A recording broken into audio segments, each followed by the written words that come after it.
સત્તર ટિફિન. લેખક પ્રેમજી પટેલ. જન્મ તારીખ 12/2/1955.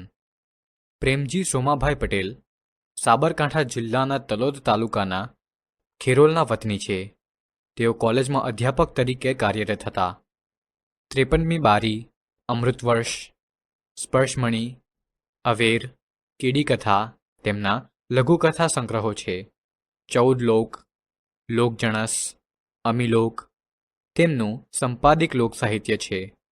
મંકોડાની મુસાફરી, નવતર બાળ વાર્તાઓ તેમનું બાળ સાહિત્ય છે. ગુજરાતી જીવનકથાઓ, વિવેચના તરફ, ગુજરાતી આત્મકથાઓ તેમના વિવેચન ગ્રંથો છે. આ લઘુકથામાં એક માર્મિક ઘટના વર્ણવવામાં આવી છે. નાના અને સાદા વાક્યોથી અમથીમાનો પશુપ્રેમ અને તેમની પરોપકારની વૃત્તિનું ઉત્તમ આલેખન થયું છે. જમણવાર પ્રસંગે પ્રૌઢો માટે ટિફિન આવવાનું છે, છતાં અમથીમાં રોટલા ઘડતા દેખાય છે. તેથી લેખક અકળાય છે. પરંતુ અમથીમાં જુદી રીતે વિચારે છે. ગાય અને કૂતરી શું ખાશે?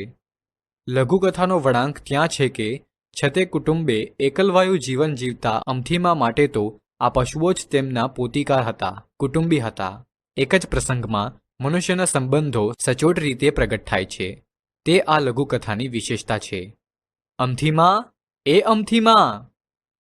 આય ભાઈ! એમનો ધીમો અવાજ ડાબી તરફથી આવતો જણાયો.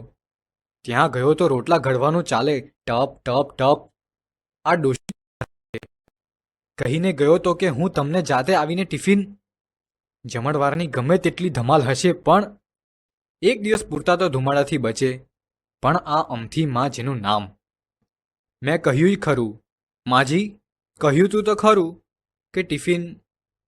હા, તે સારું કર્યું. તો આ રોટલાનું વૈતરું શું કામ? તેમણે મારી તરફ જોયું, હળવાશથી કહે. હું ધરાઈ જાઉં, પણ આ સામે બેઠી કાળવી અને ગોરવી હમણાં આવશે. એ બંનેને શું જવાબ આપવાનો? માજીનો ઈશારો ક્ષણિક વીત્યા બાદ સમજાયો કે કાળી કૂતરી અને ગોરી ગાયની વાત કરે છે. બે જૂ નેહાકા નાખે તો મારું ખાધેલું ઈ. ડોશી જાણે પોતાના કુટુંબીજનોની વાત કરતા હોય એમ બોલ્યા. પ્રેમજી પટેલની શ્રેષ્ઠ લઘુકથાઓમાંથી